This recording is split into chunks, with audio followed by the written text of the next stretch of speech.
Kawiwitan saka ati.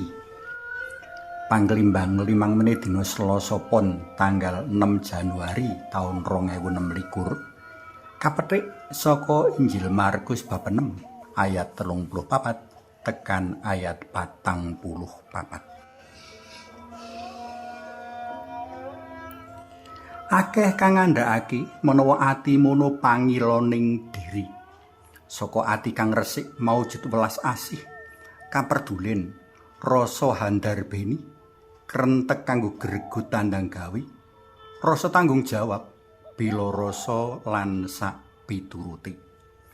Ibu seneng duwe kanca sanak kadang nduwuran sedulur sak kapitayan darbi ati resik tumindak becik.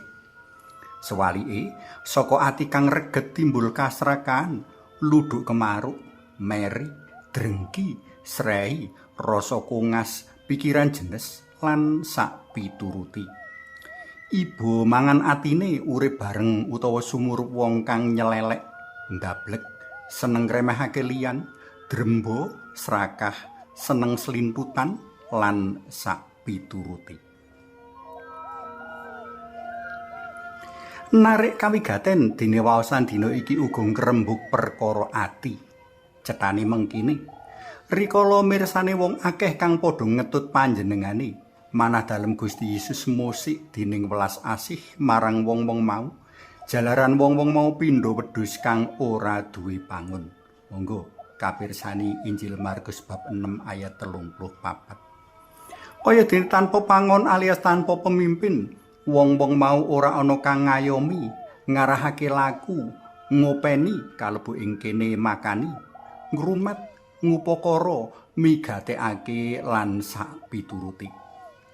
Jroning pangatingalan dalem Gusti, wong-wong mau katon sayah, lungkrah lan luwi. Stinudhek wong-wong mau ora kambon pangan. Ora ana wong akeh, ora ana wong aweh kawigaten, ora ana kang ngarahake, ora ana kang aweh rangsung. Ora ana wong kang darbi inisiatif kanggo nindakake kabeh kupiya mau. Lan mbok menawa pancen ora ana wong kang kawugan mring babagan iku mau kabeh ing antarane wong-wong mau. Wong-wong mau padha kleleran. Dene Gusti piyambak munjer ana tindak memulang. Jiwa kapemimpinan dalem kadodok. Timbul rasa welas asih ing manah dalem Gusti Yesus kang resik kepara suci. Welas asih maujud ana tanggung jawab aweh kawigaten, mligine aweh rangsung. Kawinatesan diri manjurung Gusti Yesus ngajak wong liya cawe-cawe kanggo mujudake kersa tumindak becik, andum tanggung jawab, migatekake pepadha kang mbutuhake kawigaten. Ana para murid kang bisa lan sumadya diperintah tandang gawe. Ana uga wong-wong sing butuh wong liya kanggo ngarahake lan pernahake tumindake. Ing antarane wong-wong mau, wong kang sangu roti lan iwak.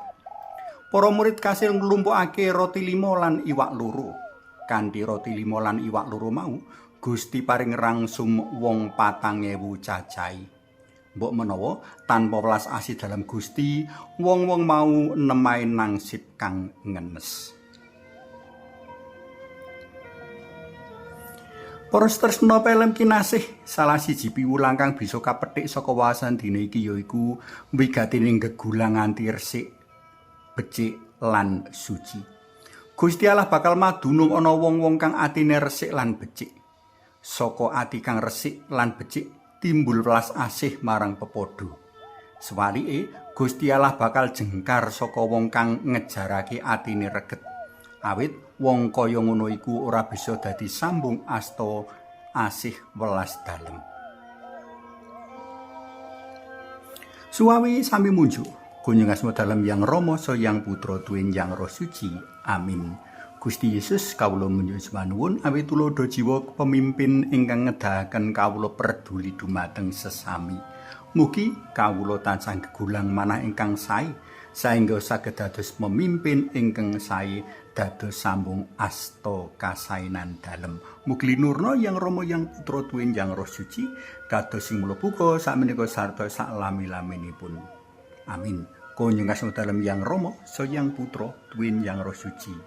Amin.